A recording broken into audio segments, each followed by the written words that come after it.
The dust-laden sunlight caught the edge of Theresa Keller's ring as she stared numbly at the diamond that seemed to weigh down her slender finger. It was more prison than promise. A binding contract to a man she scarcely knew but whose wealth had convinced her father that Baron Victor Harrington would make a suitable husband, despite being 20 years her senior. Spring had come early to Silver Creek, Colorado in 1876, bringing with it the scent of new beginnings that now felt painfully ironic to Theresa as she walked alone through the bustling Main Street. At 22, she had expected to have some say in her future, but her father's failing ranch and mounting debts had sealed her fate with clinical precision. The engagement had been announced in yesterday's paper, a business arrangement dressed up as romance. "Miss Keller, watch yourself." A voice called out just as a runaway horse came barreling down the street. Theresa froze, her heart hammering against her ribs. In the next instant, she was swept sideways, strong arms pulling her from danger. The horse thundered past, missing her by inches. "Are you hurt, madam?" The voice belonged to a man with eyes the color of a summer sky, concern etched into the sun-weathered lines of his face.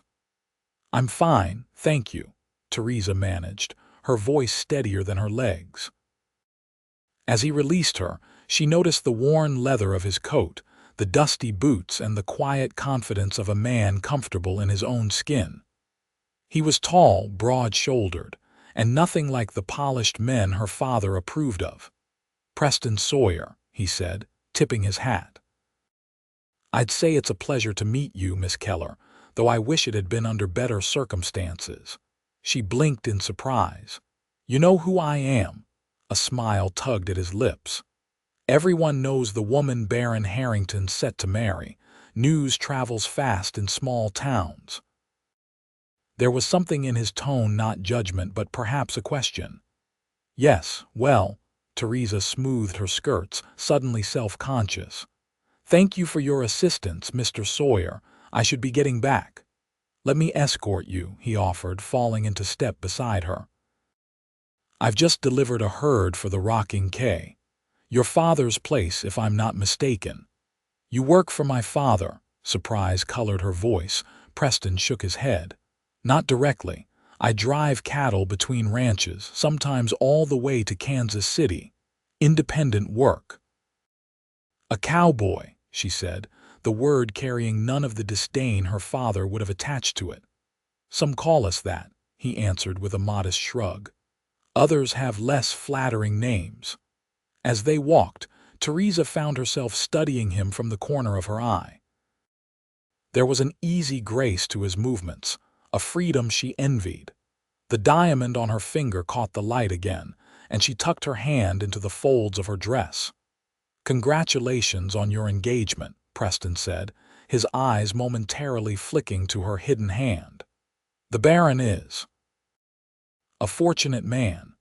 "Thank you," she replied automatically, the words practiced and hollow. "It was quite unexpected." "Was it?"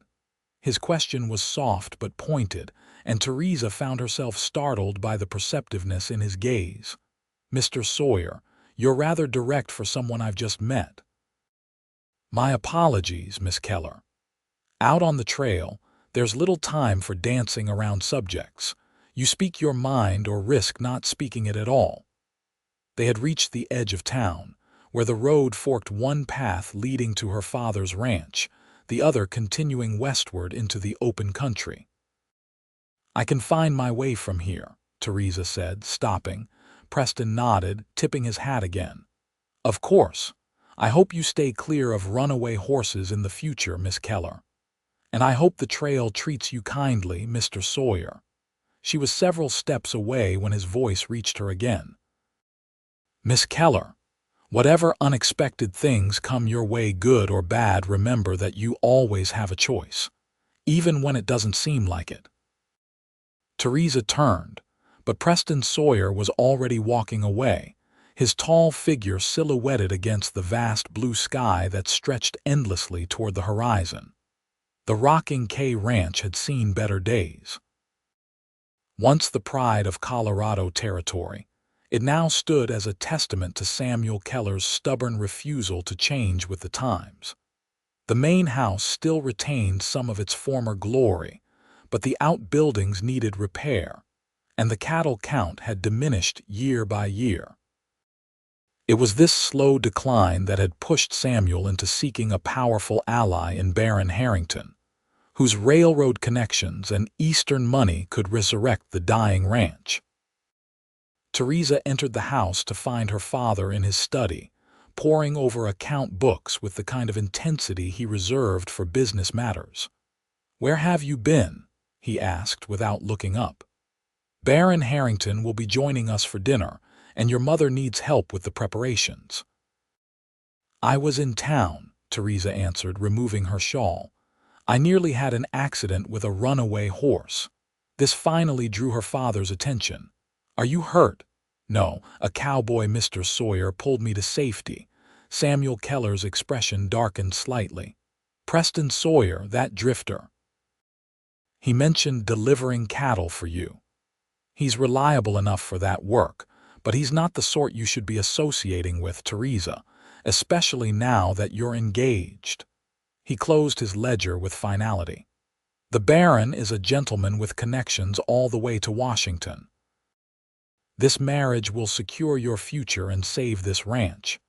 And what if I don't want to marry him?" The words escaped before she could stop them. Her father's face hardened. "We've discussed this. The debts are mounting. Without Harrington's investment, we'll lose everything by winter. Is that what you want? To watch your mother pushed into poverty? To see everything your grandparents built crumble to nothing? The weight of familial duty pressed down on her shoulders. No, of course not. Then put these childish notions aside. Victor is a good match, wealthy, established, respected. Many women would envy your position." Theresa nodded, the argument as familiar as it was futile. She had been raised to be practical, to understand that marriages in their circle were as much about alliance as affection. But something about the way Preston Sawyer had looked at her, seeing her, not just the daughter of Samuel Keller or the future wife of Baron Harrington, had stirred a longing she couldn't quite name. "Your mother's waiting," her father reminded her, already returning to his ledgers. Dinner with Baron Harrington that evening was an exercise in restraint. Victor was unfailingly polite, his European manners and refined conversation impressing her parents. At 42, he carried himself with the confidence of a man accustomed to deference. His dark hair was threaded with distinguished silver at the temples, his clothing impeccably tailored, and his cologne subtly expensive. "I've finalized arrangements for the new railroad spur," Victor informed Samuel as they enjoyed brandy after the meal. "Construction will begin next month, connecting directly to your northern pastures. You'll be able to transport cattle without the arduous drives to distant stations." Samuel nodded appreciatively. "That will make a significant difference. The last drive nearly ruined us. Losing 20 head crossing the river was a blow we couldn't afford." "Those difficulties will soon be behind you," Victor assured him, his gaze drifting to Theresa. "I have plans to modernize several aspects of the operation, once we're family." The pointed reminder of their impending union made Theresa's skin prickle. She smiled thinly, aware of her mother's watchful eye. "Theresa," Victor addressed her directly, "I've ordered a special gift for you from New York. It should arrive next week. I think you'll find it befitting your new station." "That's very generous," she managed. "Nothing is too good for my future baroness," he replied, the possessive undertone making her stomach clench. "I'm also arranging for a dressmaker from Denver to visit. You'll need a suitable wardrobe for our trip east after the wedding." Her parents beamed with approval while Theresa felt the walls of her future closing in. The Baron spoke of her as if she were another acquisition, another property to be improved upon and displayed. Later that night, unable to sleep, Theresa slipped outside to the porch. The night air carried the scent of sage and distant rain. Stars speckled the vast darkness above, indifferent to her troubles. "Quite a spread the Baron's planning," came a familiar voice from the shadows. Theresa startled, then relaxed as Preston Sawyer stepped into the moonlight. "Mr. Sawyer, you startled me. What are you doing here at this hour? Your foreman asked me to help with a sick horse." He leaned against the porch railing, keeping a respectful distance. "Just finished up. That stallion should pull through." "I didn't know you had veterinary skills," Preston shrugged. "When you work with animals long enough, you pick things up, necessity more than talent." He studied her face in the dim light. "You look troubled, if you don't mind my saying." Theresa hesitated, aware she shouldn't be confiding in a virtual stranger, especially one her father disapproved of. Yet something about Preston's straightforward manner invited honesty. "The wedding plans are proceeding rapidly," she said carefully.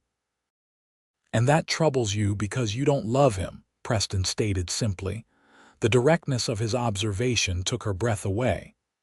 "Mr. Sawyer, that's none of my business," he finished for her. "You're right. I apologize." They stood in silence for a moment, the night sounds filling the space between them. "Have you ever been trapped by circumstance, Mr. Sawyer?" Theresa finally asked. He considered this, his profile strong against the night sky. "Once. After the war, I came back to find my family's farm taken by the bank. Had no skills except soldiering and no taste for more killing. Felt pretty trapped then." "What did you do?" "Started walking west. Figured I'd either find something worth stopping for or reach the Pacific." A smile touched his lips. "Been wandering ever since, but it's by choice now, not circumstance." "That sounds like freedom," Theresa said softly. "It can be lonely," he admitted. "But yes, there's freedom in choosing your own path even when it's hard." A call from inside interrupted them, her mother checking on her whereabouts. "I should go," Theresa said reluctantly. Preston nodded. "Think about what I said, Miss Keller, about choices." "I have very few choices at the moment, Mr. Sawyer." He looked at her thoughtfully. "Everyone has choices, Miss Keller. Sometimes we just can't see them yet." The days that followed took on a dreamlike quality for Theresa. Wedding preparations accelerated, with her mother and the Baron's staff making decisions that swept her along like a leaf in a current. The date was set for 6 weeks, hence just enough time for the necessary arrangements, but swift enough to ensure the railroad construction wouldn't be delayed. Baron Harrington visited frequently, bringing gifts and discussing plans for their future with a certainty that both impressed and unnerved Theresa. He spoke of wintertime in New York, summers at his estate in the Colorado mountains, and important connections she would make as his wife. "You'll host dinner parties for senators and governors," he told her one afternoon as they walked the grounds of the rocking K. "Your beauty and charm will open doors that even my money cannot. Together, we'll be unstoppable." "And what of my parents' ranch?" Theresa asked, concerned about the real reason for their union. "It will flourish under proper management," Victor assured her. "I've already hired an experienced foreman from Texas to oversee the improvements. Your father can retire comfortably, focusing on his health rather than these endless financial worries." It was a generous arrangement, one that would save her family from ruin. Yet Theresa couldn't ignore the hollow feeling that expanded within her chest each time she imagined her future as Baroness Harrington.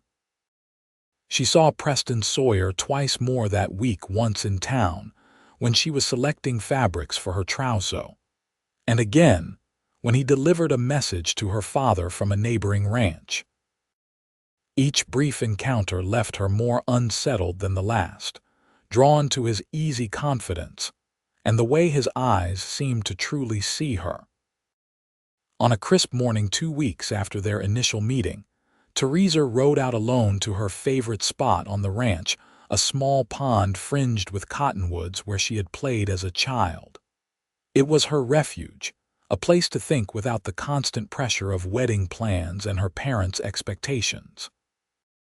She dismounted, letting her mare drink while she settled on a fallen log.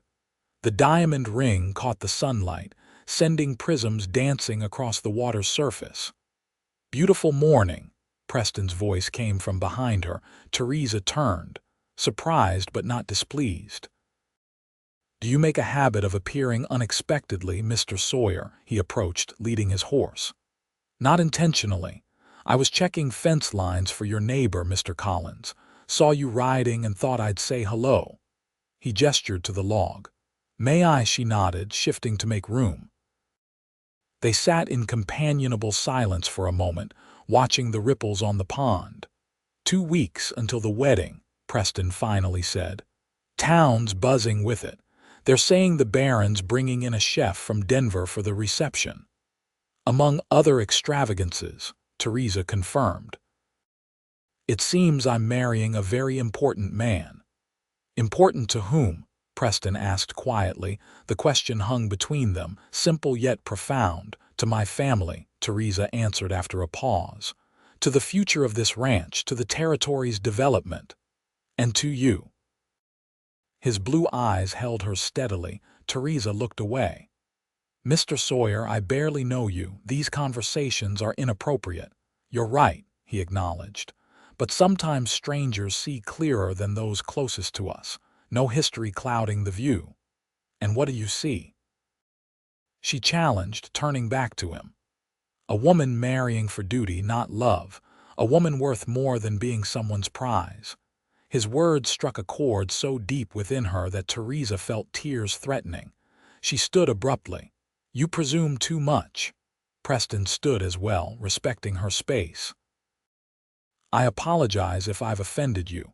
That wasn't my intention." "What was your intention, then? Why do you keep appearing in my life with your questions and observations?" He hesitated, seeming to weigh his words carefully.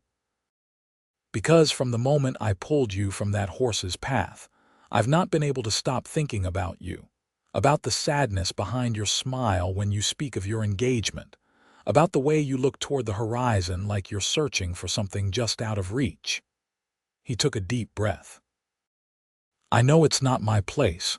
Your promise to another man, a wealthy, powerful man who can give you everything I can't." "Then why say anything at all?" Theresa whispered, her heart racing.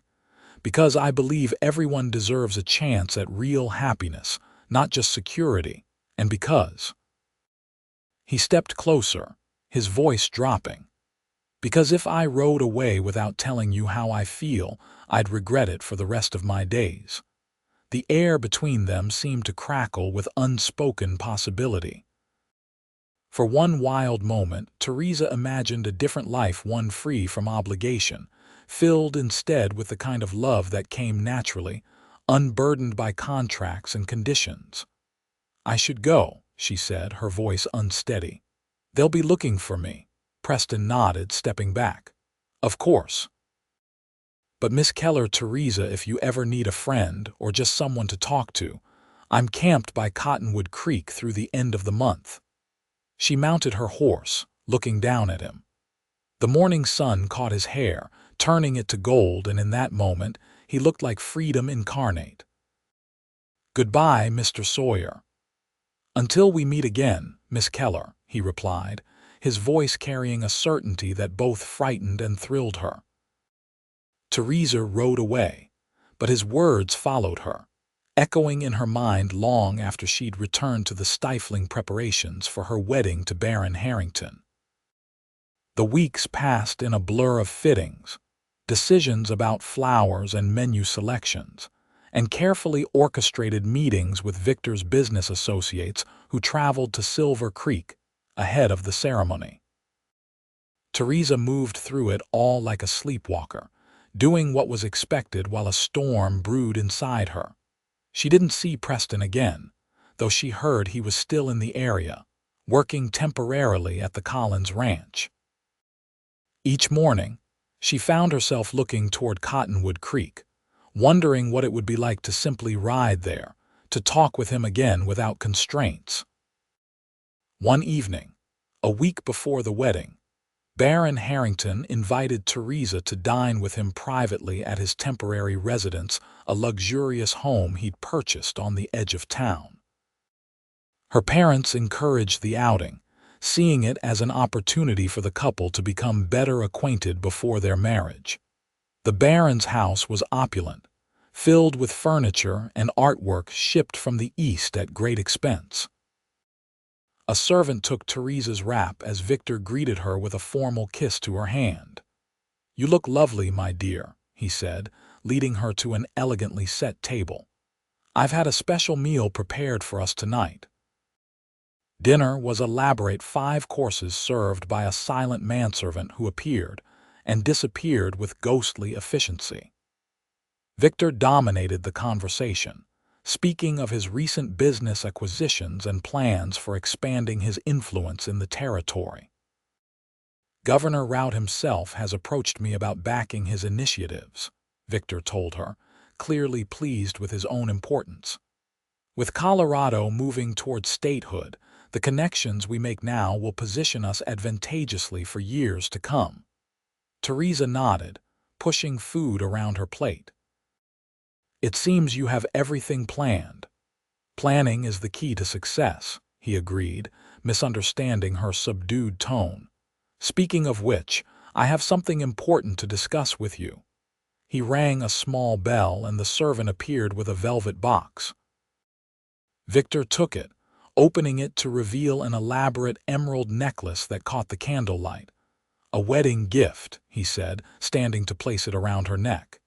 His fingers brushed her skin as he fastened the clasp, lingering there a moment too long. "Beautiful, though it pales next to you, my dear." The emeralds felt heavy, constricting. "It's exquisite, Victor. Thank you." He returned to his seat, studying her with a proprietary gaze that made her uncomfortable. "After the wedding, we'll spend a fortnight at my mountain estate before traveling to New York. My associates there are eager to meet the woman who finally captured my interest." "I'm not sure captured is the right word," Theresa said carefully. Victor's smile didn't reach his eyes. "Perhaps earned would be more accurate. Many women have sought my attention over the years.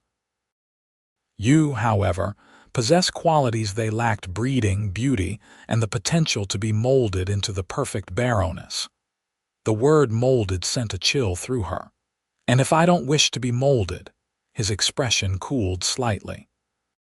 "My dear Theresa, surely you understand the nature of our arrangement. Your father's ranch is failing, mortgaged to the hilt and one bad season away from collapse. My investment is contingent upon our union. So I'm simply part of a business transaction." The words came out sharper than she intended. Victor set down his wine glass deliberately. "I had hoped you were mature enough to understand how advantageous marriages work. Your beauty and youth complement my wealth and position. In return for becoming my wife with all the luxury and status that entails, you secure your family's legacy. It's a fair exchange, is it not?" Put so baldly, Theresa couldn't argue with his logic. This was exactly what her father had explained to her, what her mother had gently reinforced.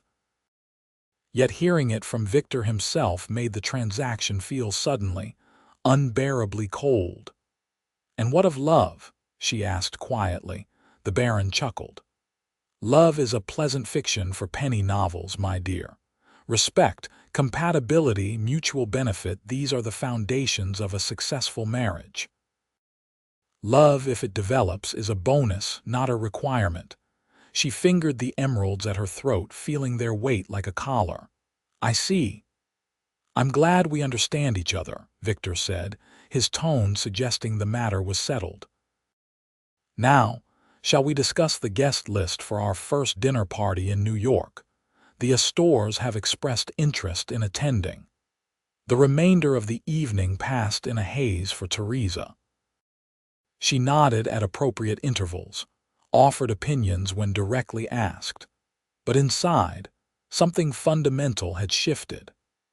The Baron's honesty had accomplished what weeks of gentle pressure from her parents could not. It had forced her to confront the reality of what her future would be. When Victor escorted her home later that evening, he kissed her hand in parting. "1 week, my dear, and you'll be Baroness Harrington. I trust you're prepared." Theresa managed a smile. "Good night, Victor." She watched his carriage pull away before entering her home, where her parents waited eagerly to hear about her evening. She recounted the dinner mechanically, showed them the emeralds, and excused herself to bed, claiming fatigue. In the privacy of her room, Theresa removed the necklace and placed it in its velvet box. She stood at her window, looking out at the night sky, feeling the walls of her future closing in around her. Victor's words echoed in her mind, molded into the perfect Baroness. Without conscious decision, she found herself changing into her riding clothes. She moved quietly through the sleeping house and out to the stables, where she saddled her mare in the darkness. The night was clear, the moon providing enough light to guide her way as she rode toward Cottonwood Creek. She wasn't sure what she would say when she got there, or if Preston would even be awake. All she knew was that she needed to see him, to talk to someone who saw her as more than a transaction or an object to be molded. The creek gurgled softly in the moonlight as she approached the area where Preston had said he was camping. A small fire glowed among the trees, and as she drew closer, she could make out his figure sitting beside it, head bent over what appeared to be a journal. Theresa hesitated at the edge of the firelight, suddenly uncertain. What was she doing, seeking out an unmarried man in the middle of the night? It was scandalous, potentially ruinous. Before she could retreat, Preston looked up, his expression shifting from surprise to concern as he recognized her. "Theresa," he stood quickly, setting aside his journal. "Is everything all right?" The genuine worry in his voice broke something loose inside her. "No," she admitted. "Nothing is all right." Preston stepped forward, careful to maintain a respectful distance. "Come sit by the fire. Whatever's happened, we can figure it out." She dismounted, tying her horse to a nearby tree before joining him at the fire. The warmth reached toward her, comforting in its simplicity. "I had dinner with the Baron tonight," she began, staring into the flames. Preston waited, giving her space to continue. "He made it very clear what our marriage will be. A transaction. An exchange of my youth and beauty for his wealth and influence." She looked up at Preston, finding his gaze steady on hers. "He plans to mold me into his perfect Baroness." "And that's not what you want," Preston said softly. It wasn't a question.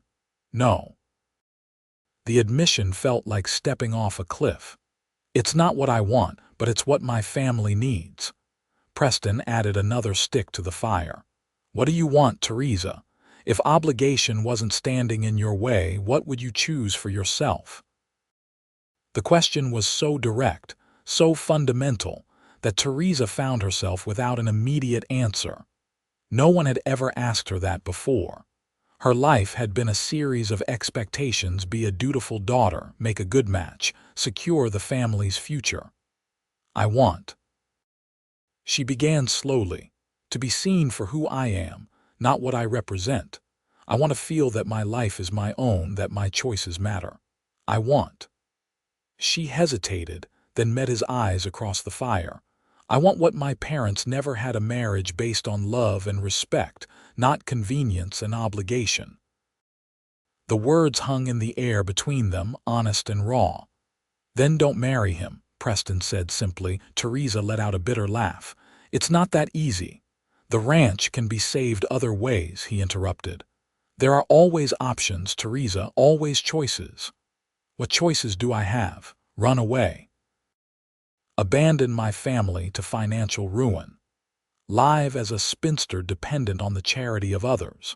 Preston leaned forward, his face earnest in the firelight. "What if there was another way?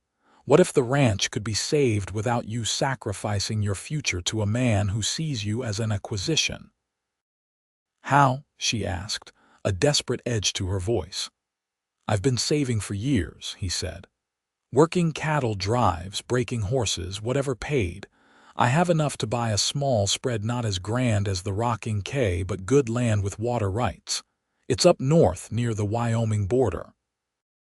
Theresa stared at him, not understanding. What are you saying? Preston took a deep breath. I'm saying I could help your father, a partnership, not a takeover. My savings, his experience. We could save the Rocking K together, rebuild it the right way. He hesitated, then added softly, and you wouldn't have to marry a man you don't love. You would do that. For my family, Theresa asked, incredulous. You barely know us. His eyes held hers steadily. I'm not doing it just for your family, Theresa. I'm doing it because in the 2 weeks I've known you, I've seen your spirit, your kindness, your strength. Because when I'm with you, I feel like maybe wandering isn't the only kind of freedom worth having. The implications of his words settled over her like a warm blanket. Preston. I know it's sudden, he said quickly. I know you barely know me. I'm not asking for promises or commitments. I'm just offering another choice, a way out that doesn't mean abandoning your family or your principles. Theresa stood, overwhelmed by the possibilities suddenly opening before her. She paced at the edge of the firelight, mind racing. My father would never accept charity. It's not charity, Preston insisted. It's business, a partnership that benefits us both.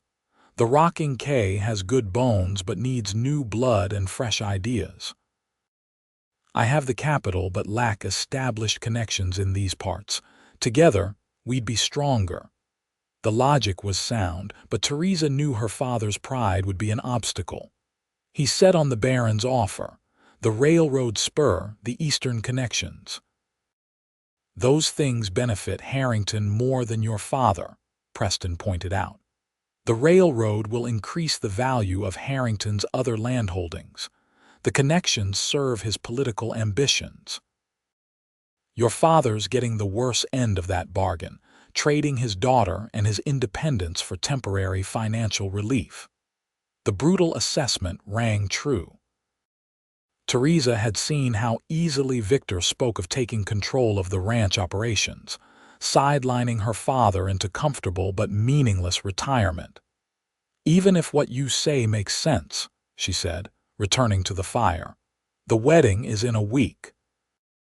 The announcements have been sent. Guests are arriving. My father's pride is wrapped up in this match.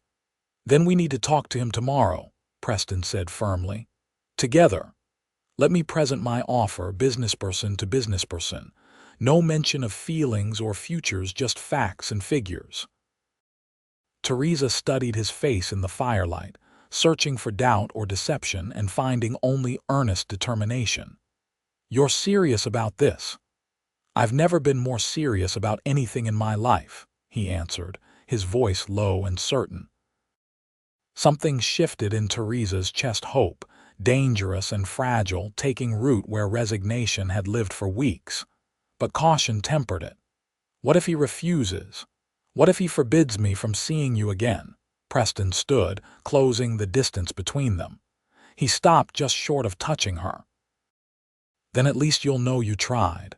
That you didn't just accept a future that felt wrong, that you fought for your right to choose.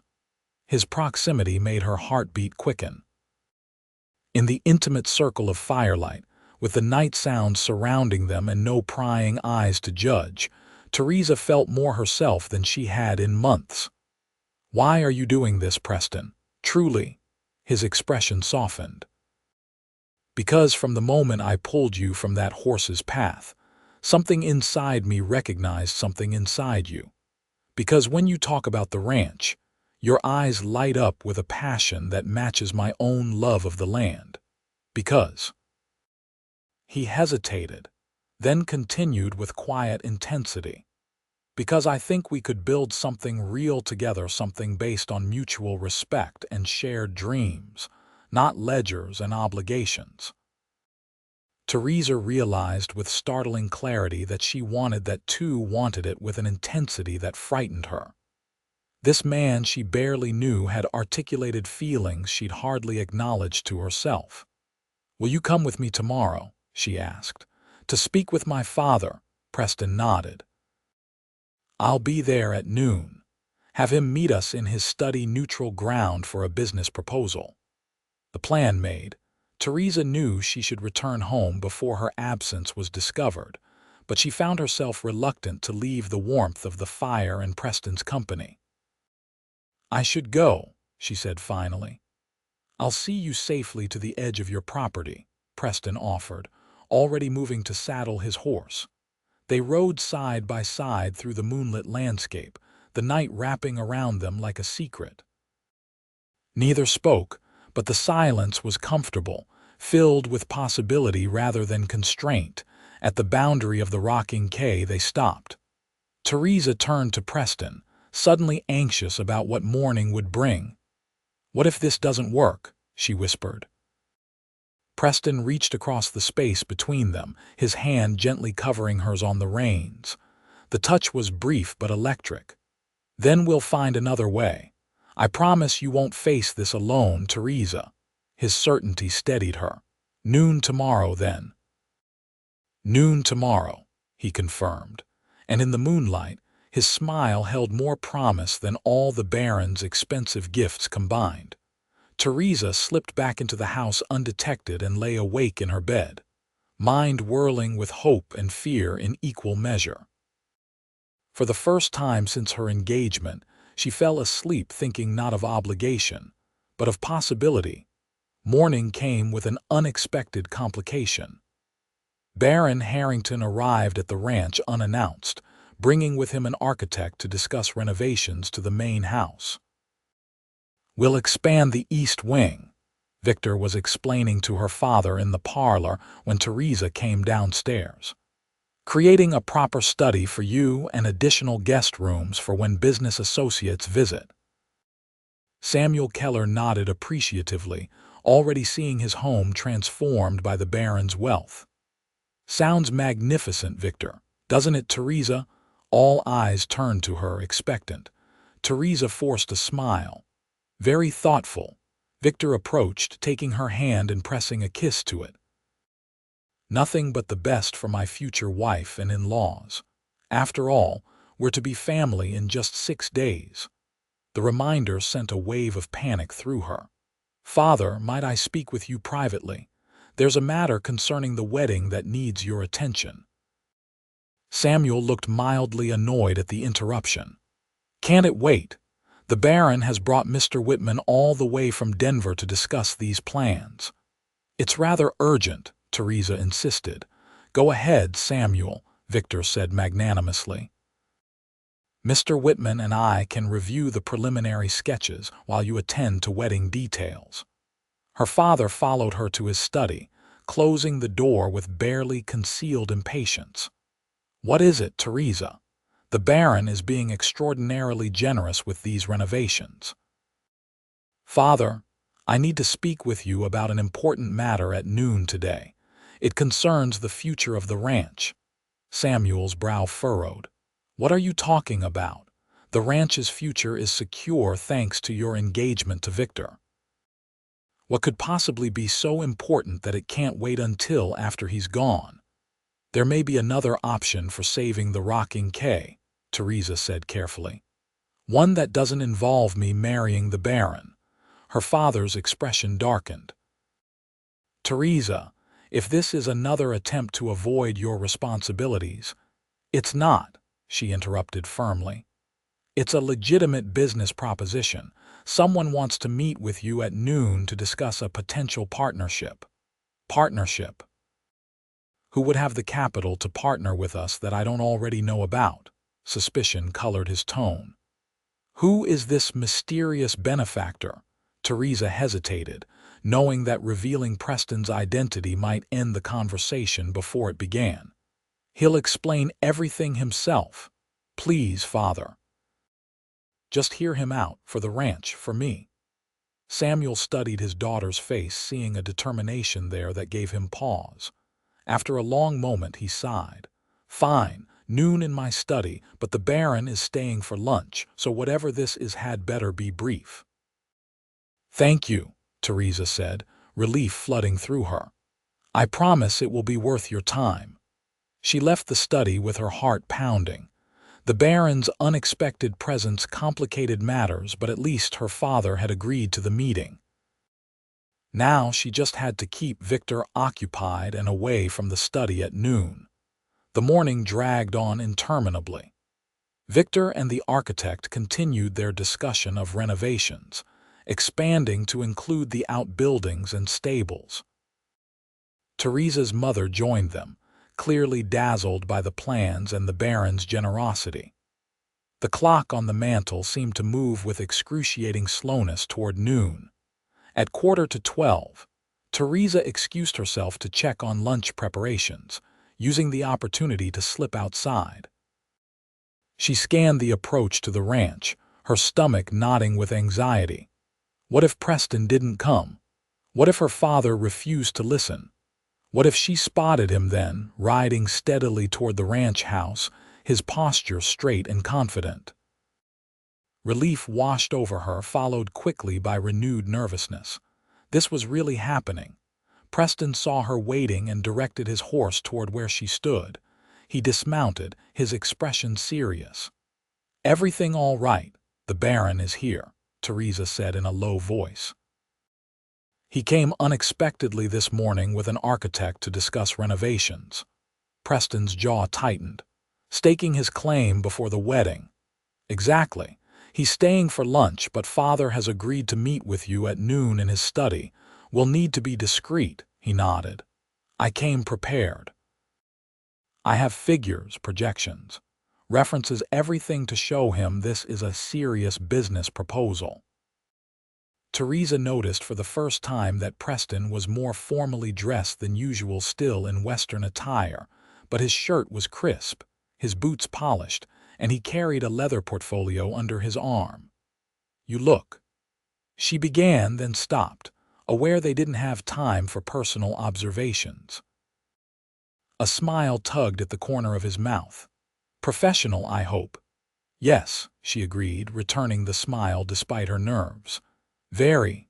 Theresa led Preston to a side entrance, avoiding the parlor where Victor was holding court. They reached her father's study just as the clock struck noon. "Ready?" Preston asked quietly. Theresa took a deep breath. "Ready." She knocked on the door, and her father's voice called for them to enter. Samuel Keller was seated behind his desk, looking expectantly toward the door. His expression changed to one of confusion, then displeasure when he saw Preston.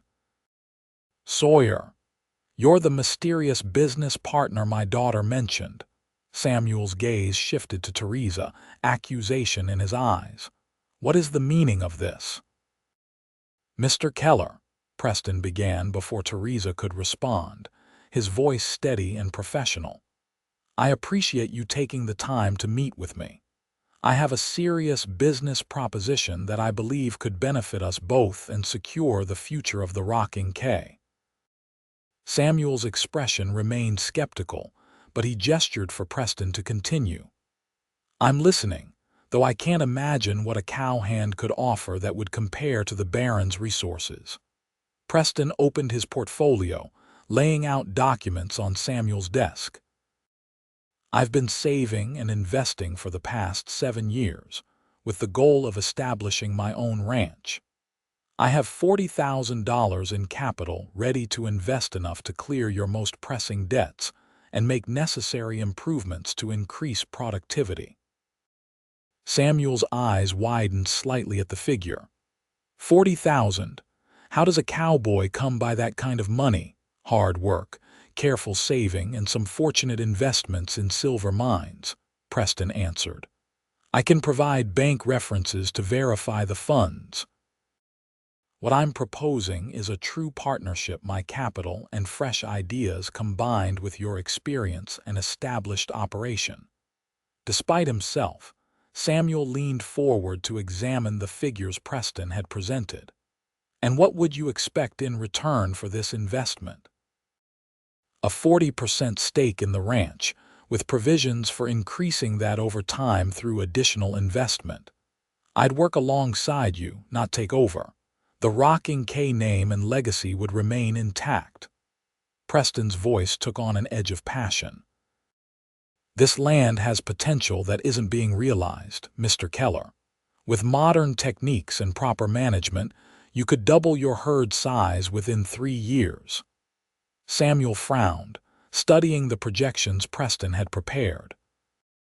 Baron Harrington is offering complete financial security, not just partial relief. And his connections are designed to benefit him more than you, Preston interjected carefully. The railroad spur he's planning. It will increase the value of his other holdings significantly. He's not doing it out of generosity. That's a bold claim, Sawyer, Samuel said, his tone hardening. It's business, Preston countered. And that's all this is to him, a business acquisition. Your ranch, your daughter assets to be obtained and controlled. Theresa winced at Preston's bluntness, but her father's expression suggested the words had struck home. Samuel leaned back in his chair, regarding Preston with narrowed eyes. Let's say your figures are accurate. What makes you think you have the expertise to help run a ranch of this size? Driving cattle and owning land are very different matters. I grew up on a ranch in Missouri before the war. After my family lost everything, I worked my way up from ranch hand to foreman at the Triple R in Wyoming. I've studied modern breeding techniques, irrigation systems, and herd management. I can provide references from every outfit I've worked for. The conviction in Preston's voice was compelling. Samuel turned to his daughter. And where do you fit into this scheme, Theresa? Was this your idea? No, father, she answered honestly. Mr. Sawyer approached me with it. But I believe it's worth considering for the ranch and for our family's true independence. Samuel studied his daughter's face, seeing something there he hadn't noticed before, a certainty, a strength of purpose that reminded him of her mother in younger days. Before he could respond, the door to the study opened without a knock. Baron Harrington stood in the doorway, his expression pleasant but his eyes sharp as they took in the scene. I wondered where you disappeared to, Victor said, his gaze moving from Samuel to Theresa and finally settling on Preston with thinly veiled disdain. I don't believe we've been introduced. An uncomfortable silence filled the room. Finally, Samuel cleared his throat. Victor, this is Preston Sawyer. He occasionally drives cattle for neighboring ranches. Mr. Sawyer, Baron Victor Harrington. Preston stood, extending his hand with calm dignity. Baron. Victor briefly shook the offered hand, his attention already shifting to the papers on the desk. I hope I'm not interrupting important business. The question hung in the air, demanding explanation. Theresa saw her father hesitate, saw the moment when obligation and habit nearly won out over the spark of interest Preston's proposal had kindled. Actually, she said, stepping forward, you are interrupting, Victor. Mr. Sawyer has presented my father with a business proposition regarding the future of the ranch. We were in the midst of discussing it. Victor's eyebrows rose, a flash of annoyance crossing his features before his polished veneer reasserted itself. A business proposition? How intriguing. Perhaps I might offer my expertise. After all, the future of the Rocking K is soon to be my concern as well. The possessive undertone made Theresa stiffen. She glanced at Preston, whose expression remained carefully neutral despite the tension radiating from him. Samuel looked uncertain, caught between his daughter's unexpected assertiveness and the Baron's presumption. I believe this is a matter for Mr. Keller to consider privately, Preston said, his voice level. My offer stands on its own merits, and I'm prepared to leave these documents for your review. He addressed Samuel directly, pointedly excluding Victor from the conversation. Take your time, sir. Compare the options objectively. I'll return tomorrow for your answer." Victor stepped fully into the room, closing the door behind him. "Mr. Sawyer, whatever your proposal entails, I can assure you it cannot compete with what I'm offering the Kellers. Perhaps we should be transparent about the figures involved." Preston met the Baron's gaze evenly. "Transparency works for me. I'm offering $40,000 for a partnership stake in the ranch, not ownership, not control, but true collaboration." "What exactly are you offering, Baron, beyond vague promises of connections and a railroad spur that primarily benefits your own holdings?" Victor's expression hardened. "I'm offering the full weight of my financial empire and social standing. The Keller name will be associated with one of the most respected families in the territory. Samuel will never have to worry about bank loans or cattle prices again. And Theresa," his gaze shifted to her, possessive and cold, "will want for nothing as my wife." "Except perhaps a say in her own future," Preston replied quietly. The room went still. Samuel Keller looked from Preston to Victor, then to his daughter, whose face had gone pale but determined. "Gentlemen," Samuel said, rising from his desk, "this conversation has taken an unexpected turn. Baron Harrington, I appreciate your patience, but I would like to finish my discussion with Mr. Sawyer privately. Perhaps you could rejoin my wife in the parlor. I'll be along shortly." Victor's surprise was evident clearly. He wasn't accustomed to being dismissed. He recovered quickly, his smile not reaching his eyes. "Of course, Samuel, business matters can be so tedious. But do remember," his gaze lingered on Theresa, "that some commitments have already been made. Changing course now would have significant consequences." The threat was thinly veiled. After Victor left, closing the door with careful precision, the three remaining occupants of the room exchanged glances. "He's right about one thing," Samuel said heavily. "Commitments have been made. Announcements sent. The wedding is less than a week away." "Announcements can be rescinded," Theresa said, her voice stronger than she felt. "Father, please consider Mr. Sawyer's offer on its merits. It could save the ranch without sacrificing your authority or my future." Samuel sank back into his chair, suddenly looking older. "Is that what you think I'm doing? Sacrificing your future? The Baron can provide for you in ways that," he gestured vaguely at Preston, "others cannot. Material provision isn't everything," Theresa said gently. "You and Mother taught me that family and integrity matter more than wealth." Her father's expression softened slightly. "We did, didn't we?" He turned his attention back to Preston. "40,000 is a substantial sum, but less than what Victor is offering. Why should I consider your proposal?" Preston leaned forward, earnest. "Because with my plan, the Rocking K remains the Rocking K, your vision, your legacy, just with additional resources and fresh ideas. With the Baron's plan, it becomes another holding in his empire, and you become a figurehead. Which would you prefer to leave to your grandchildren, independence or a golden cage?" The question struck home. Samuel's gaze drifted to the family portraits on his wall, 3 generations of Kellers who had built this ranch from nothing. "Leave these figures with me," he said finally. "I need time to think." Preston nodded, gathering his portfolio but leaving the key documents. "I understand. I'll return tomorrow as promised." He turned to Theresa.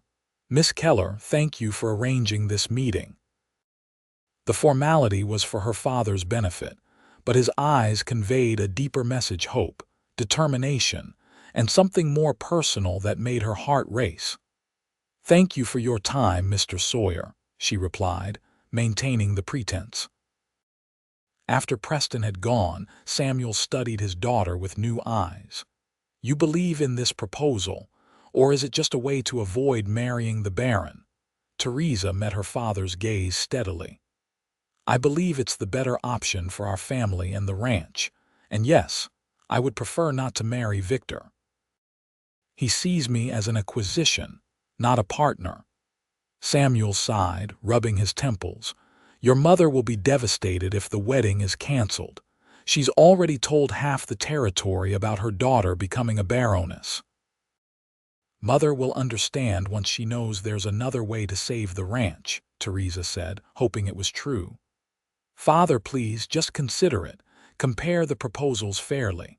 After a long moment, Samuel nodded. I will.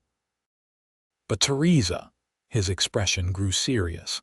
Do not mistake business for something more personal with Sawyer. Men like him don't stay in one place for long. Theresa thought of Preston's words by the fire about wandering not being the only kind of freedom worth having. Perhaps he's ready to put down roots, Father. We all have to find home eventually. Samuel's eyebrows rose at the unexpected wisdom in his daughter's words.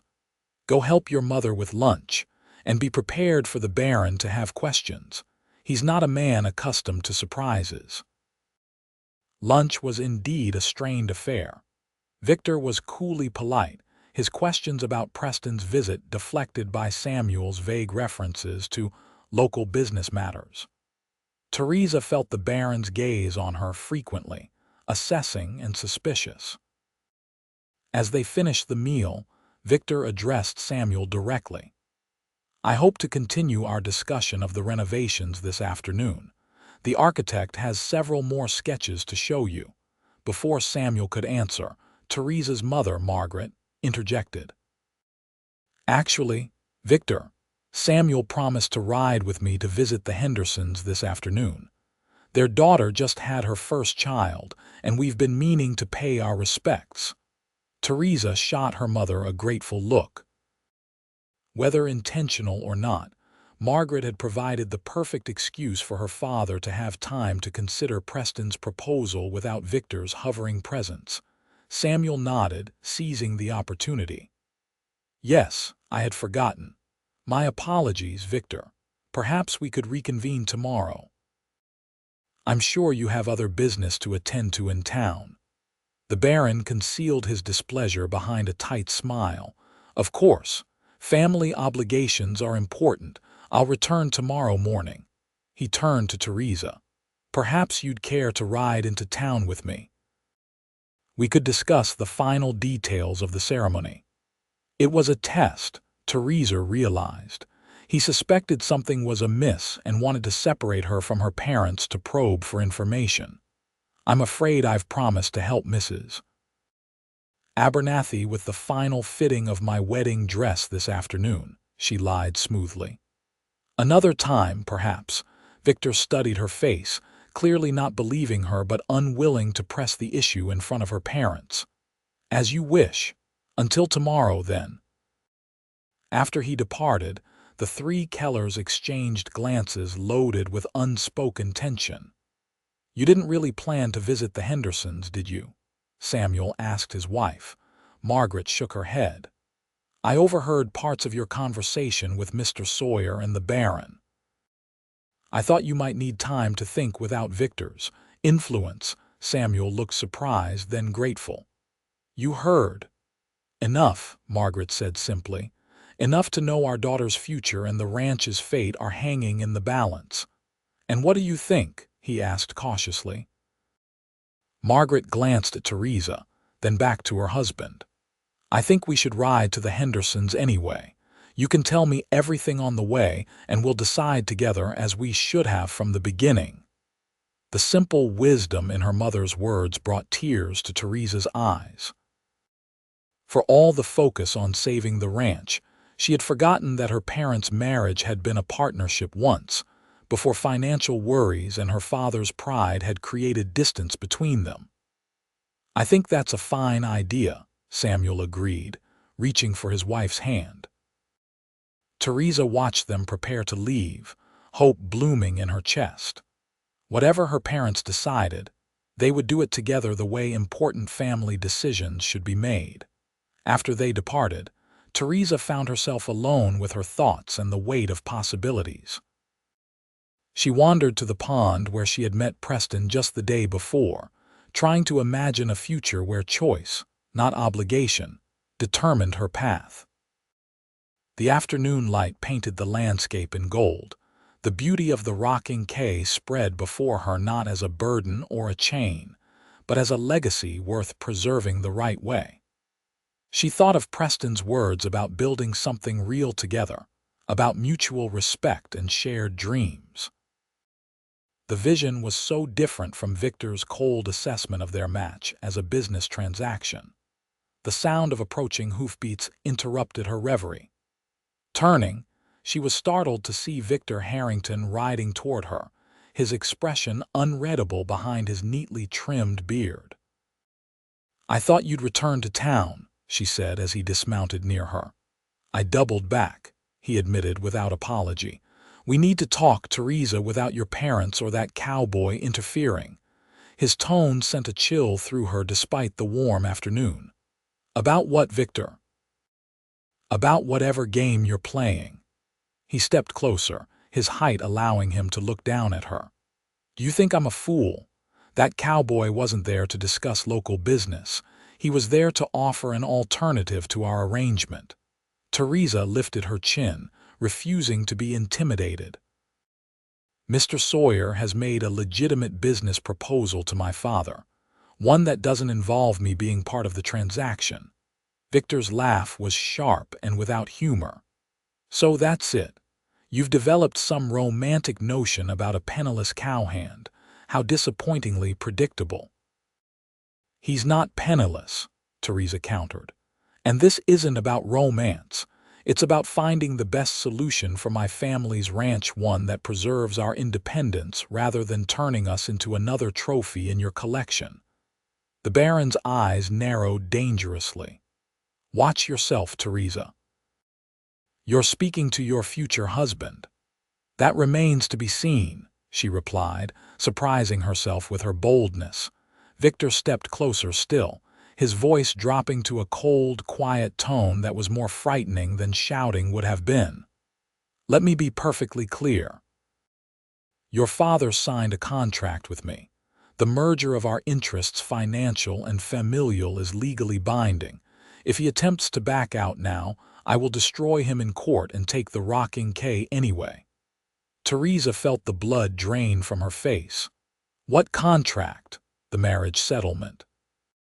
"Quite comprehensive. Your father was so eager to secure my investment that he agreed to terms that give me significant leverage. Did he not tell you?" Victor's smile was predatory. "If our engagement is broken, the penalty clauses would bankrupt him within a month." Horror washed over Theresa as the trap became clear. Her father's desperation had led him to sign away more than she had realized. You can't hold someone to a marriage contract against their will. This isn't the Middle Ages. "Of course not," Victor conceded.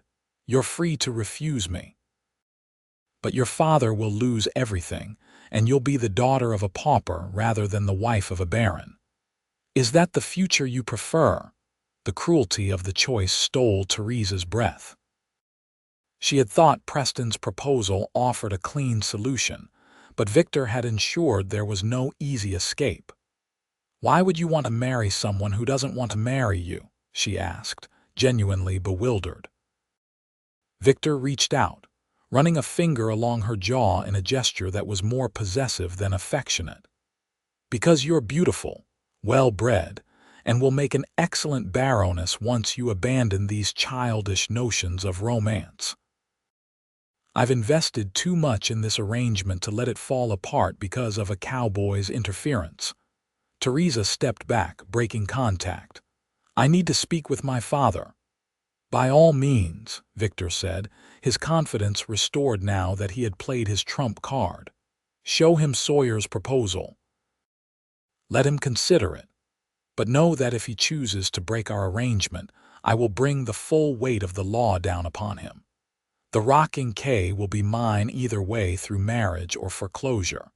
The only question is whether your family retains some dignity in the process." With that, he mounted his horse and rode away, leaving Theresa standing alone by the pond. the beautiful landscape now seeming more like a prison than a sanctuary. She remained there until sunset, wrestling with the impossible choice before her. When she finally returned to the house, she found her parents in the parlor, their expressions grave but resolved. "Victor came to see me at the pond," Theresa said without preamble. "He told me about the contract, about the penalty clauses." Samuel sighed heavily. "I was going to tell you tonight.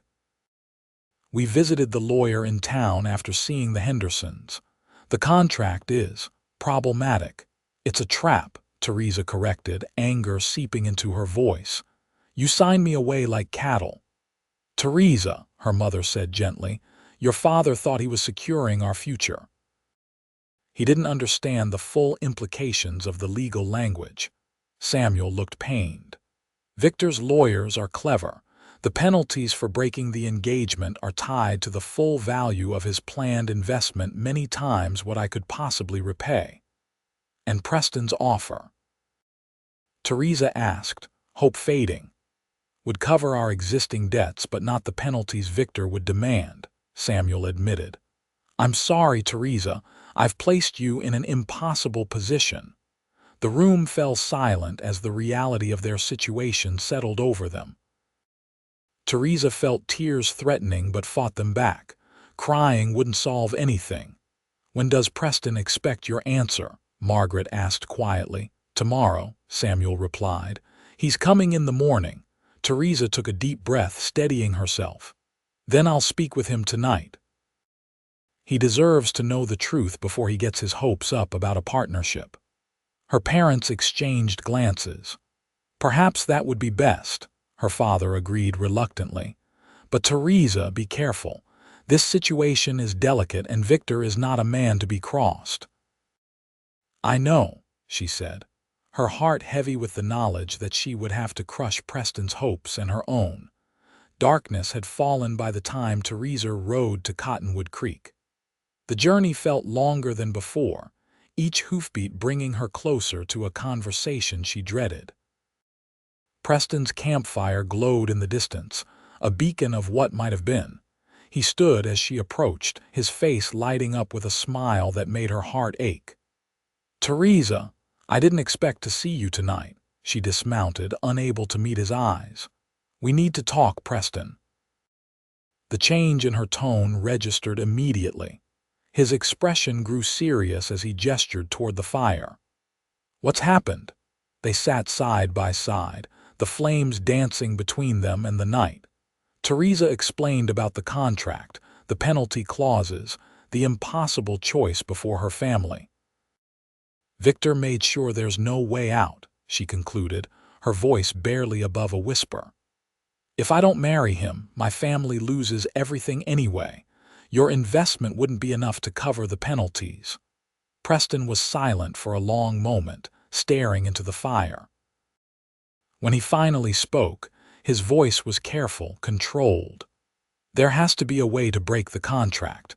No court would enforce a marriage agreement against someone's will. The marriage itself isn't legally binding, but the financial penalties are," Theresa explained. "Victor doesn't care if I want to marry him or not. He only cares about acquiring the rocking K and a suitable wife. One way or another, he'll get what he wants." "There's always another option," Preston insisted, turning to face her fully. "We just haven't found it yet."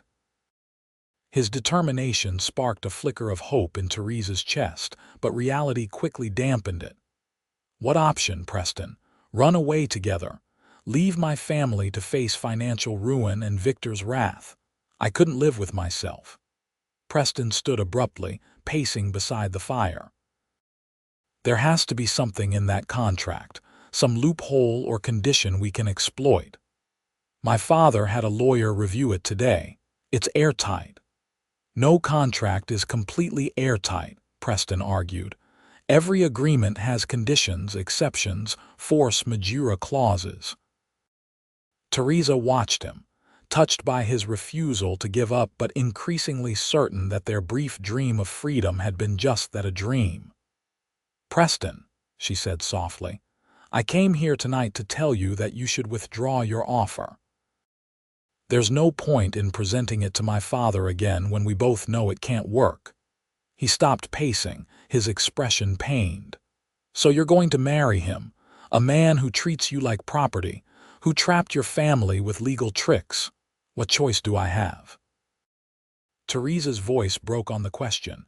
Preston knelt before her, taking her hands in his. The touch sent warmth through her despite the circumstances. "Come away with me," he said urgently. "Tonight. We can be in Wyoming by tomorrow, start fresh, build something new. And leave my parents to face ruin alone." Theresa pulled her hands away, though it cost her to do so.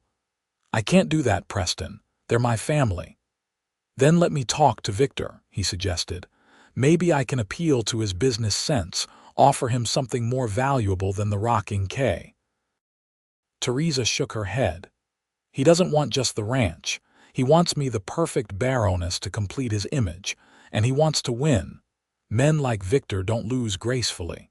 The truth of her words hung between them. Preston's jaw clenched, frustration evident in every line of his body. "I can't accept this, Theresa. I can't just walk away knowing what awaits you with him." "You have to," she whispered. "For both our sakes. Staying only makes it harder." A tear slipped down her cheek, and Preston reached out to brush it away, his touch infinitely gentle. "I've spent my life wandering," he said quietly, "never staying in one place long enough to put down roots. But when I met you, something changed. For the first time, I could see a future somewhere with someone." Theresa closed her eyes, his words piercing her heart. "Please don't make this harder than it already is." "Look at me," he said softly. She opened her eyes, finding his gaze steady on hers. "I love you, Theresa Keller. I know it's fast and probably foolish, but it's true. And I believe you feel something for me too, or you wouldn't be fighting so hard against it." The simple declaration broke something open inside her. "It doesn't matter what I feel." "The contract, damn the contract," Preston interrupted fiercely. "Some things are worth fighting for, even when the odds are against us. You're worth fighting for. We're worth fighting for." His certainty was almost enough to make her believe. Almost. "What would you have me do? The wedding is in 6 days." Preston stood, determination replacing despair in his expression. "Give me those 6 days. Let me find a way out of this trap." "How?" she asked, desperate to believe him. "I don't know yet," he admitted, "but I won't give up without trying everything possible." "Will you trust me enough to give me that time?" Theresa thought of the alternative, surrendering to Victor's cold embrace, living a life mapped out by his ambitions rather than her own heart. Even the slimmest chance of escape seemed worth taking. 6 days, she agreed finally. "But if you haven't found a solution by then, you have to promise to let me go. I can't bear to think of you watching me marry him, or worse, trying something desperate at the ceremony." Preston nodded solemnly. "I promise. Either I find a way for us to be together honorably, or I'll ride away before the wedding. You have my word." She stood, knowing she needed to return home before her absence was noted. "What will you do tomorrow? Victor will be there when you come to speak with my father." "Let me worry about that," Preston said. "Just be ready for anything. And Theresa," he stepped closer, his eyes intense in the firelight, "don't lose hope. Not yet." For one suspended moment they stood inches apart, the air between them charged with unspoken feelings. Then, with a courage born of desperation, Theresa closed the distance between them, pressing her lips to his in a kiss that held all the promise of what might be and the fear of what might never come to pass. Preston's arms encircled her, pulling her close as the kiss deepened. When they finally parted, both breathless, he rested his forehead against hers. "I will find a way," he whispered. "I swear it." Theresa nodded, unable to speak past the emotion tightening her throat. Then, gathering her composure, She mounted her horse and rode back toward the rocking quay, leaving Preston standing by the fire, his tall figure silhouetted against the flames that seemed to mirror the burning determination in his eyes. Morning brought Victor Harrington to the ranch as promised, his confidence evident in every smooth gesture and practiced smile. He was accompanied by his lawyer, a thin man with calculating eyes who carried a leather portfolio similar to Preston's, but undoubtedly filled with very different documents. Theresa watched from the staircase as Victor greeted her parents in the foyer, presenting her mother with a bouquet of hothouse flowers that must have been brought in specially from Denver. "For the mother of my bride," he said gallantly. "Just a small token of my appreciation for raising such a remarkable daughter." Margaret accepted the flowers with a smile that didn't reach her eyes. "How thoughtful, Victor. I'll just put these in water." As her mother disappeared toward the kitchen, Victor turned to Samuel. "I believe we have business to discuss, and then perhaps we can continue our conversation about the renovations. Mr. Whitman is eager to finalize the plans." Samuel nodded stiffly. "Yes, of course. Though I should mention that Mr. Sawyer is expected this morning as well. He's very punctual." A flash of annoyance crossed Victor's features before his polished mask slipped back into place. "Ah, yes, the cowboy with his investment proposal. Well, I'm sure that won't take long to resolve given our existing arrangement." His lawyer cleared his throat meaningfully, and Victor added, "Mr. Jenkins here has brought copies of our contract, just to refresh everyone's memory about the terms and conditions of our agreement." The implicit threat wasn't lost on anyone. Theresa descended the stairs, drawing their attention. She had dressed carefully that morning in a simple blue dress that brought out her eyes, her hair arranged neatly but without elaborate styling. She wanted to appear composed and dignified, not cowed. "Good morning, Victor," she said, her voice steady despite the turmoil inside her. "Mr. Jenkins." Victor moved to take her hand, raising it to his lips in a gesture that felt like a brand of ownership. "Theresa, you look lovely as always. I trust you slept well." Before she could answer, a knock sounded at the door. Samuel opened it to reveal Preston, dressed again in his best clothes, his expression determined but giving nothing away. "Mr. Keller," he greeted formally, then nodded to the others in the room. "Miss Keller, Baron." "Sir," this last to the lawyer, whose eyes narrowed in assessment. "Mr. Sawyer," Samuel replied, gesturing him inside. "As you can see, the Baron has also come to discuss business this morning." An uncomfortable silence fell over the group. Victor broke it with a practiced chuckle. "Perhaps we should all retire to the study. No sense in conducting business in the foyer." "An excellent suggestion," Samuel agreed, leading the way. Theresa followed, acutely aware of the tension radiating from both men who flanked her. She avoided looking directly at Preston, afraid her face would betray the turmoil of emotions their kiss had stirred, and the secret hope that somehow, against all odds, he had found a solution to their seemingly impossible situation. In the study, Samuel took his place behind the desk, while Victor and his lawyer positioned themselves to one side. Preston remained standing, his posture relaxed but alert. "Gentlemen," Samuel began awkwardly, "as you both know, the future of the rocking quay is at a crossroads. Baron Harrington has made a generous offer of investment, contingent upon his marriage to my daughter. Mr. Sawyer has proposed a partnership arrangement that would allow us to maintain more independent control of operations." Victor stepped forward, his smile not reaching his eyes. "While I appreciate Mr. Sawyer's interest in your ranch, Samuel, I believe we've moved well beyond the proposal stage. Our contract is signed and legally binding. The wedding is in less than a week. This discussion seems rather pointless." Mr. Jenkins nodded in agreement, opening his portfolio to withdraw several official-looking documents. "If I may, Mr. Keller, these are copies of the agreement you signed 3 weeks ago. As you can see in paragraph 7, the penalties for breaking our arrangement are quite substantial, far beyond what a cowboy's savings could cover." The condescension in his tone made Theresa bristle, but she remained silent, watching Preston for any reaction. His expression remained neutral, revealing nothing. "That's one interpretation of the contract," Preston said calmly. Victor raised an eyebrow. "There's only one interpretation of legally binding language, Mr. Sawyer, unless you've acquired a law degree during your cattle-driving adventures." Preston smiled slightly. "No law degree, just a good understanding of business and contracts, and a very observant nature." He turned to Samuel. "Mr. Keller, did you read the entire contract before signing? Every page, every clause?" Samuel shifted uncomfortably. "I reviewed it with Victor.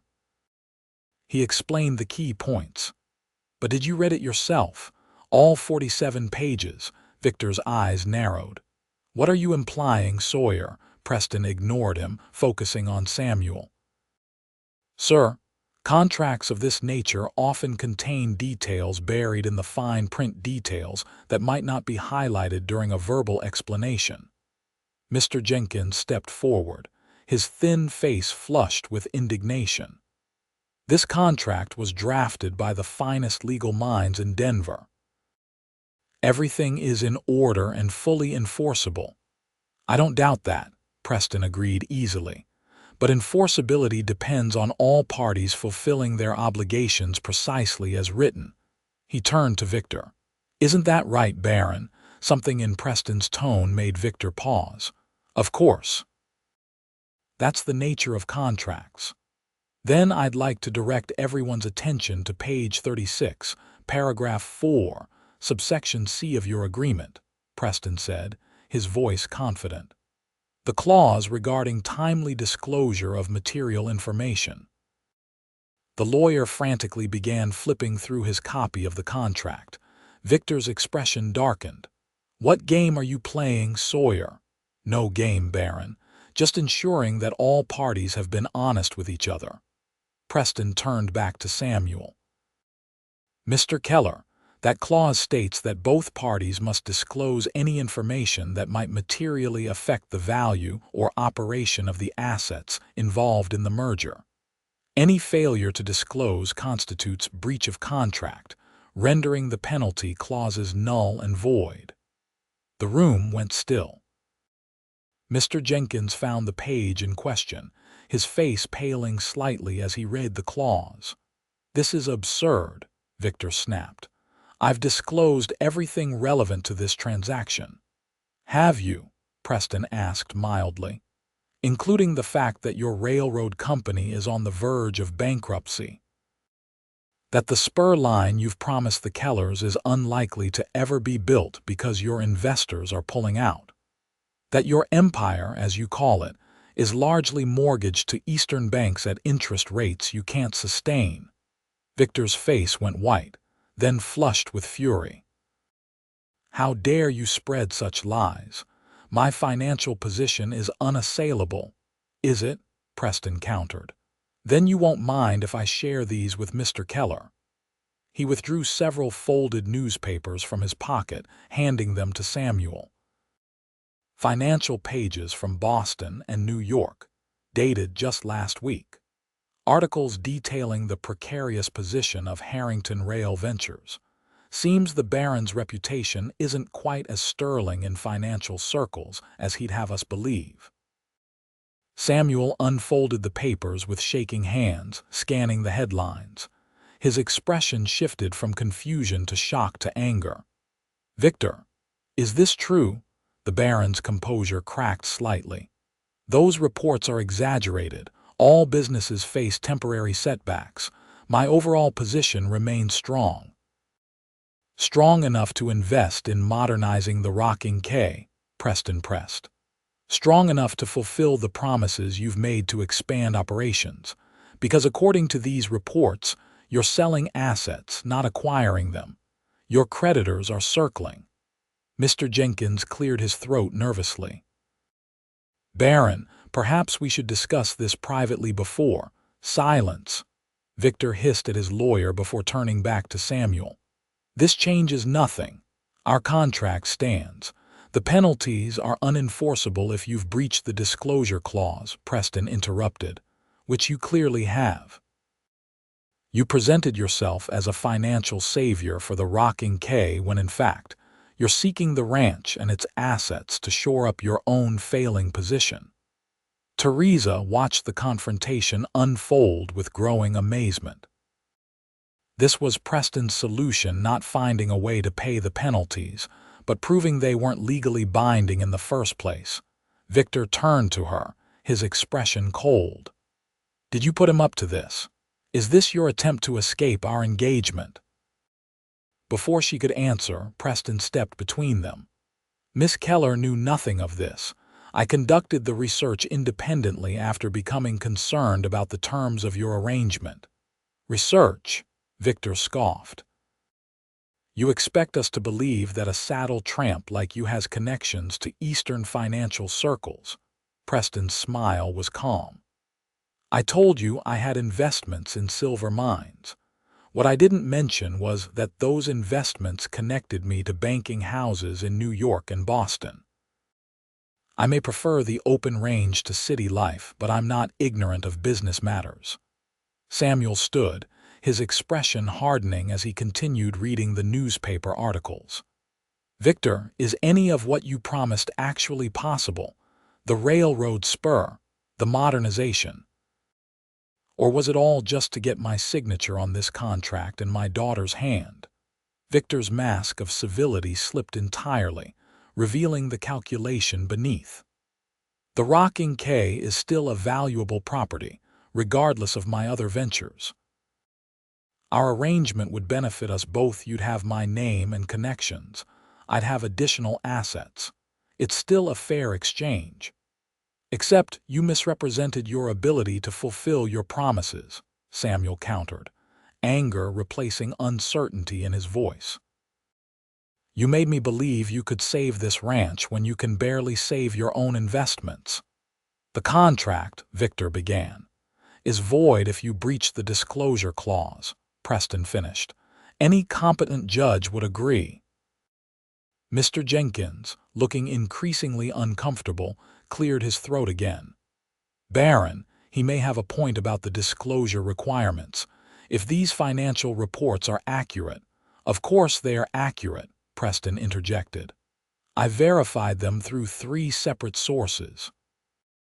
The Baron's railroad is hemorrhaging money, and his creditors are calling in loans across his holdings. Victor's composure crumbled entirely. He rounded on Preston with fury in his eyes. You've ruined everything, you meddling fool. This wasn't your concern. Theresa's future is very much my concern, Preston replied evenly, though his stance shifted subtly, ready for whatever might come. The room fell silent at this open declaration. Victor looked from Preston to Theresa, comprehension dawning in his eyes. So that's it. You've developed feelings for my fiancée. How utterly predictable.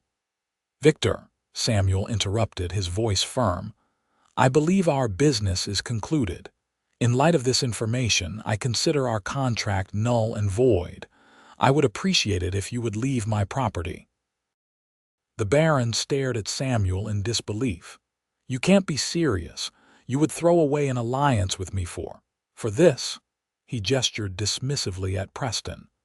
I'm not throwing away anything, Samuel replied steadily. I'm protecting my family and my ranch from a man who tried to deceive us. Mr. Sawyer has offered a straightforward partnership with clear terms and verified funds. I'll be accepting his proposal instead. Victor's face contorted with rage. He turned to Theresa. And you? Are you so eager to trade the title of Baroness for the life of a cowboy's woman? Theresa stepped forward, her chin high. I would rather be the wife of an honest man than the ornament of a dishonest one. The word wife hung in the air, revealing more of her heart than she had intended. Preston's eyes met hers across the room, surprise and joy flashing in their depths before he composed his features again. Victor looked between them, then to Samuel, and finally to his lawyer, who was already gathering his papers with the air of a man who knew when a battle was lost. "This isn't over," Victor said, his voice cold with threat. "No one makes a fool of Baron Harrington. I have connections, influence, but not as much as you claimed," Preston pointed out. "And now everyone will know it. Financial news travels fast, Baron. Once word spreads that your empire is built on sand, those connections you're so proud of will distance themselves quickly." The truth of this statement seemed to hit Victor like a physical blow. His shoulders sagged almost imperceptibly before he straightened, gathering what remained of his dignity. "Keep your failing ranch, Keller. And you," he glared at Theresa, "enjoy your life in the wilderness with this drifter. You'll regret your choice when winter comes and romantic notions don't keep you warm." With that, he stormed from the room, his lawyer scurrying after him. The front door slammed moments later, followed by the sound of horses being ridden hard away from the property. The three remaining occupants of the study exchanged glances, the sudden silence almost deafening after the confrontation. Samuel spoke first, turning to Preston with newfound respect. "That was impressive, Mr. Sawyer. How did you know to look into his finances?" Preston relaxed his stance, relief evident in his features. Something felt wrong about the whole arrangement. The way he spoke about the ranch, about Theresa, it was possessive, not appreciative. Men who truly have wealth and security don't need to constantly remind others of their importance. "So I sent telegrams to some business associates in the East, asking them to check into Harrington Rail Ventures. And they discovered he's nearly bankrupt," Samuel finished, looking down at the newspaper articles again. "Overextended," Preston corrected. "He has assets, but they're leveraged to the hilt. He needed the rocking K and a respectable marriage to convince his creditors to extend his loans." Theresa moved to Preston's side, unable to keep her distance any longer. "You found a way," she said softly, "just like you promised." He smiled down at her, his eyes warm. "I told you there's always another option. We just had to find it." Samuel cleared his throat, drawing their attention back to him. "I believe we have a partnership to discuss, Mr. Sawyer. Though I suspect your interest extends beyond mere business arrangements." Preston straightened, meeting Samuel's gaze directly. "Yes, sir, it does. I've come to care deeply for your daughter. With your permission, I'd like to court her properly." A smile tugged at the corner of Samuel's mouth. "I believe my daughter has already made her feelings quite clear. But yes, you have my permission and my gratitude. You've saved more than just the ranch today." Theresa felt tears welling in her eyes, tears of relief, of joy, of the sudden release of weeks of tension and fear. "Father, thank you." Samuel came around the desk, embracing his daughter warmly. "I'm sorry, Theresa. I should have consulted you from the beginning, not treated you as a bargaining chip. Can you forgive an old man's pride and desperation?" "There's nothing to forgive," she assured him, returning his embrace. "You were trying to secure our future." "Well," Samuel said, releasing her and turning to Preston, "now we'll secure it together as true partners should." He extended his hand. "Welcome to the rocking K, Mr. Sawyer." Preston shook it firmly. "Thank you, sir. I promise you won't regret this decision." "See that I don't," Samuel replied, though his tone held warmth rather than warning. "Now, if you'll excuse me, I should find your mother, Theresa. She'll want to know that the wedding is canceled, and perhaps that another one might be on the horizon, though hopefully with a longer courtship period." He left the study, closing the door behind him to give them a moment of privacy. As soon as they were alone, Theresa turned to Preston, her heart overflowing. "I can't believe you did it," she whispered. "You found a way when there seemed to be none." Preston took her hands in his expression serious despite the joy in his eyes. "I meant what I said, Theresa. I love you. I would have found a way even if I had to move mountains."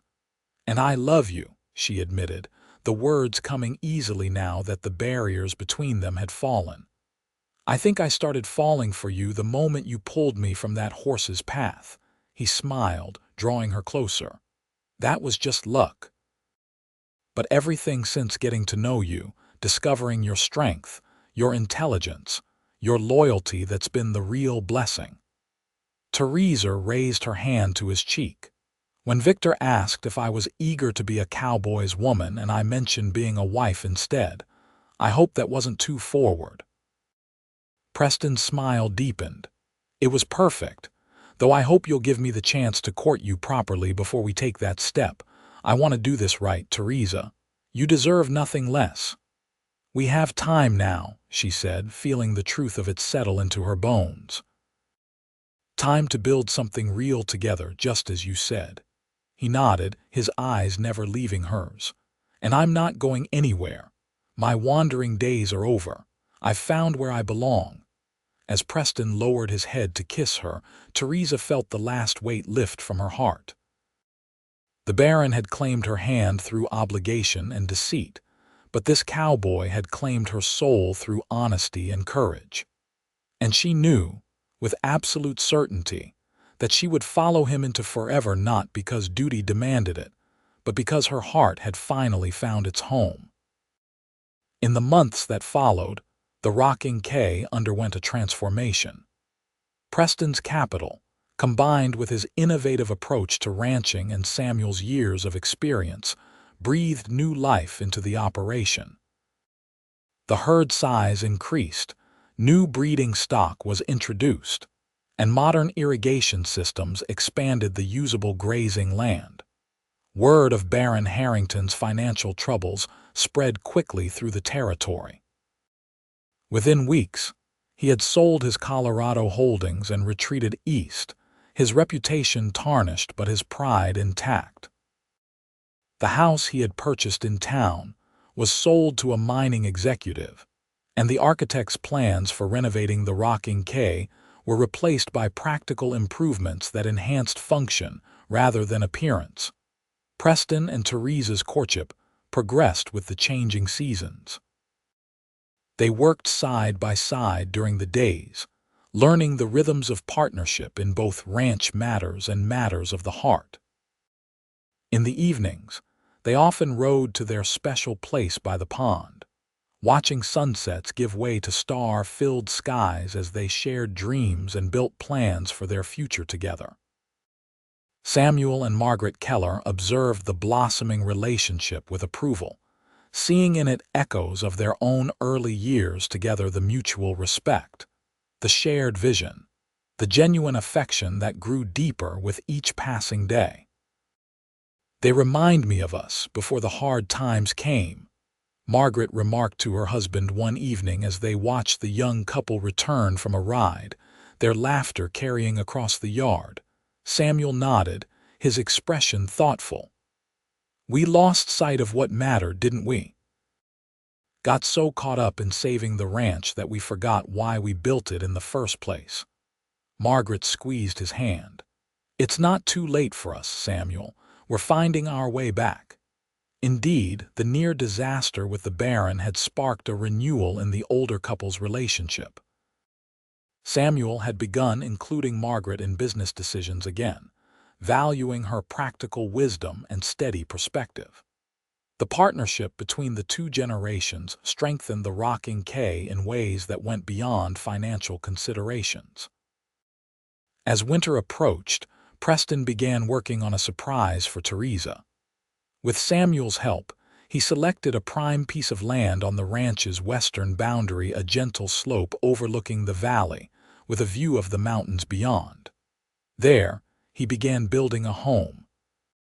On Christmas Eve, 6 months after they had defeated the Baron's plans, Preston took Theresa to see the partially completed structure. "It won't be finished until spring," he explained as they walked through the framed rooms, their breath visible in the cold air. "But I wanted you to see it taking shape." Theresa moved from space to space, envisioning walls and furnishings, imagining a life within these sturdy beams. "It's perfect, Preston. Exactly what I would have chosen."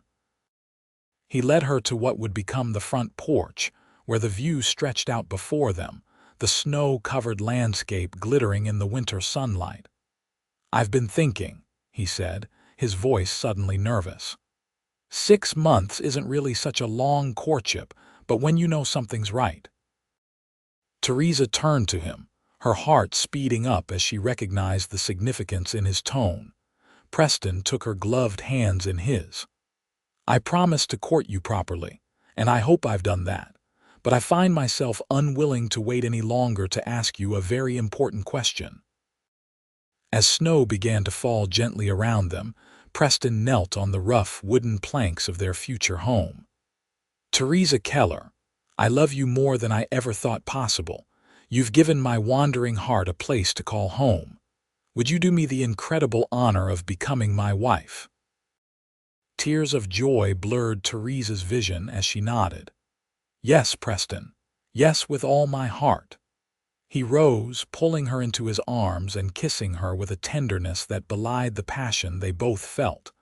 When they broke apart, he reached into his pocket and withdrew a small wooden box. "It's not as flashy as the Baron's emeralds," he said as he opened it to reveal a simple but elegant diamond ring. "But it's yours, freely given, with no conditions or contracts, just love and a promise to build a life together." As he slipped the ring onto her finger, Theresa felt its rightness in a way the Baron's ostentatious diamond had never achieved. "It's beautiful because it comes from you." They were married in the spring, just as the wildflowers began carpeting the meadows and the new house stood completed on the hillside. The ceremony was held outdoors, with the rocking quay spread out below them and the vast Colorado sky above, a fitting symbol of their love's boundless potential. Samuel gave his daughter away with tears in his eyes, whispering, "He's a good man, Theresa, the best kind." "I know, Father," she whispered back. "Thank you for seeing it too." The reception lasted well into the evening, with neighbors from miles around joining in the celebration. There was music and dancing, food and laughter, the community coming together to bless the union of two people whose love story had already become something of a local legend, the tale of how a cowboy's honest heart had defeated a baron's calculated schemes. As twilight deepened into night, Preston led his bride away from the festivities and toward their new home. Lanterns had been lit along the path, guiding them to the beginning of their life together. On the porch, Preston stopped, turning to Theresa with a smile. "Welcome home, Mrs. Sawyer." The name sent a thrill through her. "I like the sound of that." "So do I," he admitted, gathering her into his arms. "But before we go inside, look up." Theresa tilted her head back to see the stars emerging in the darkening sky, countless points of light stretching to infinity. "It's beautiful." "When I was wandering," Preston said softly, "the stars were my constant companions. No matter where I went, they were there, unchanging, dependable. I used to think that freedom meant never staying in one place long enough to be trapped."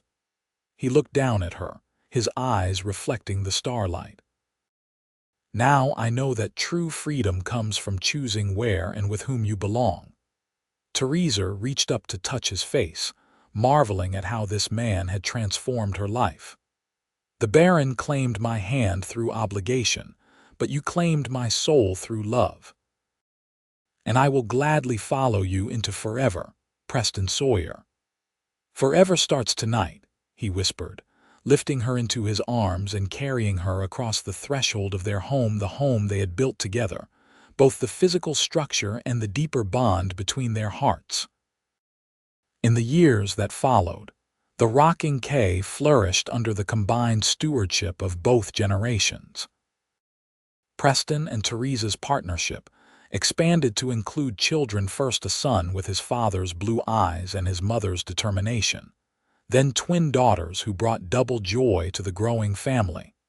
The railroad eventually came to Silver Creek, though not through Baron Harrington's machinations. Preston's business connections and Samuel's local influence secured a spur line that benefited all the ranches in the area, transforming the local economy and ensuring the rocking K's prosperity for generations to come. On their 10th anniversary, Preston surprised Theresa with a special gift, a journal he had been keeping since the day they met, documenting their journey from that first encounter with the runaway horse to the rich life they had built together. "I started writing this the night you first came to my campfire," he explained as she turned the pages, seeing their story through his eyes. "I wanted to remember every moment, every feeling, because even then, I sensed that what was happening between us was extraordinary."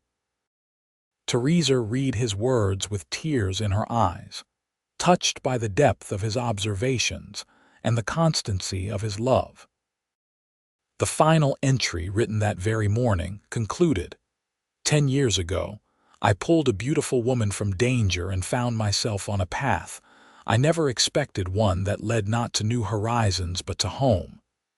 They say a man can't have both roots and wings, but they're wrong. With Theresa, I've found both the freedom to soar and the joy of returning to where I truly belong. The Baron claimed her hand, but I claimed her soul, and she has followed me into a forever that grows richer with each passing day. Some might call it luck that I happened to be in Silver Creek that spring morning, but I call it destiny, the moment when a wandering cowboy's heart found its true north in the eyes of a woman brave enough to choose love over obligation." As the sun set on their anniversary day, Preston and Theresa stood on the porch of their home, watching their children play in the yard below.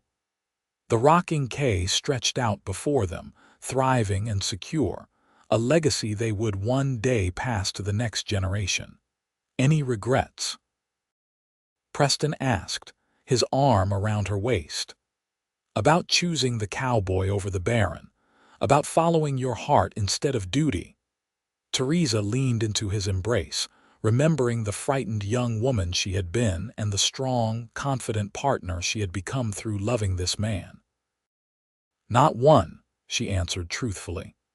"The best decision I ever made was running to your campfire that night. And the best decision I ever made was staying in Silver Creek long enough to meet you," Preston replied, pressing a kiss to her temple. "Who would have thought that pulling you from the path of a runaway horse would lead to all this?" Theresa smiled up at him, her heart as full as it had been on their wedding day. "I would follow you anywhere, Preston Sawyer, but I'm awfully glad that anywhere turned out to be right here."